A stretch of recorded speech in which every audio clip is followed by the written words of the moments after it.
Hey everybody, welcome. My name is Kevin Jones, and this is the Beginning Hunter video series here on YouTube. My goal with this program is to educate and inform you on everything that you're going to need to know about becoming a new hunter. This is onX Hunt's 5 tips for waterfowl hunting. Let's get started. Tip number 1 is public versus private.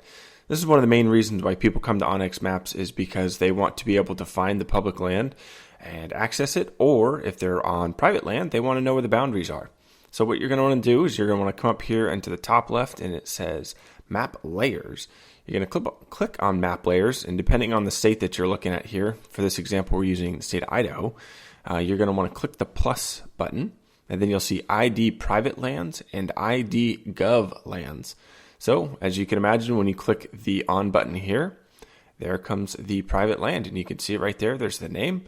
And then when you hit ID Gov Lands, you click that, all the government lands pop up. This is really helpful so that way you know where the boundaries are when you're out there waterfowl hunting. Tip number 2 is finding wetlands, right?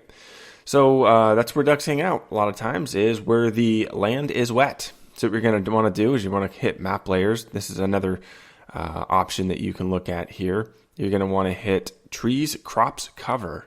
You hit that, and then you'll see right here in the middle is wetland.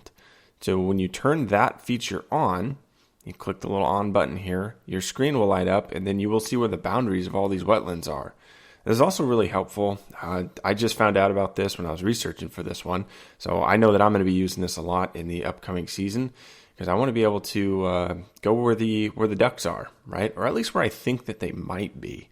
So being able to access wetlands is a key, and there's the button for you to hit. Third tip is waypoints. So once I'm out here, say I take this road down here and I want to be able to set a pin for like my ground blind. Say I want to set up a ground blind over there. You come up here into tools and you click the balloon. It kind of looks like this little like balloon looking thing. And when you hit that, you're setting a point, right? So boom, there's that little balloon that pops up. I'm going to give this a cool name. It's going to be blind.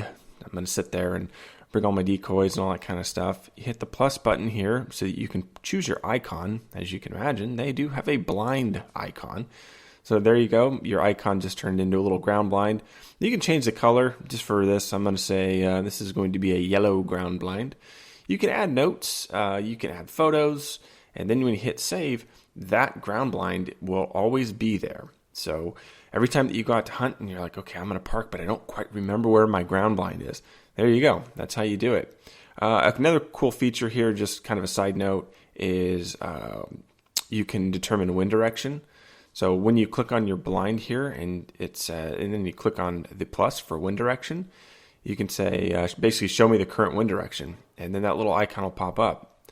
It's not a perfect science, but what they do is they pull the data from local airports. So if you want to know wind direction, roughly speaking, for your ground blind, that's how you do it. And once you're done with it, you can just exit out and exit out again. And there it is. There's your ground blind, and that's your waypoint. So that's how you set it up. You can set as many waypoints as you want. There's no limit.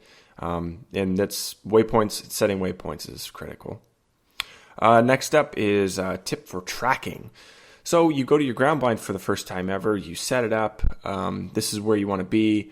How do you know how to get there and how to get back? Because a lot of folks would want to use the exact same route. But what if it's dark and you can't quite tell? So what you're going to want to do is here in the bottom right, I can't show you this feature on the computer that I'm on, but it's only available with mobile. So on your mobile device, you basically hit that little crosshair thing down. It kind of looks like a scope in the bottom right. And when you hit it, it'll say start tracking. And then what it'll do is it'll track your movements all the way to your ground blind and all the way back. And when you hit stop tracking, when you're all done, it'll overlay this onto your map. So you'll know exactly where you were. So this is a hunt that I went on a couple years ago here in Oregon, and it tracked all of our movements throughout this entire portion of the state. Really helpful. It's critical for me. At least I use it every single time I go out, and you will too. All right, last one is saving maps. So if you want to be able to save a map for offline use, even when you are on airplane mode or have no access to the internet, this is how. All right, so here on the top left, you hit offline maps and you hit new offline map. And what it does is it pulls up this little green box. That's the little chunk of the unit that you're saving. It's a little sliver of the map. You hit save, and what you're doing here is you're saving it to your phone. So you have to use this on your phone. And then if you want to save this entire unit, all you have to do is just repeat that exact same step, and you'll save this entire area for your for your phone, and you can use it if you're offline, if you're on airplane mode, and it will still show where you are, and it will still allow you to track. All right, that was really down and dirty. That was your 5 tips for waterfowl. Hopefully you enjoyed this. Good luck this season. Like, comment, subscribe, all that kind of stuff, and we will see you next time. Bye.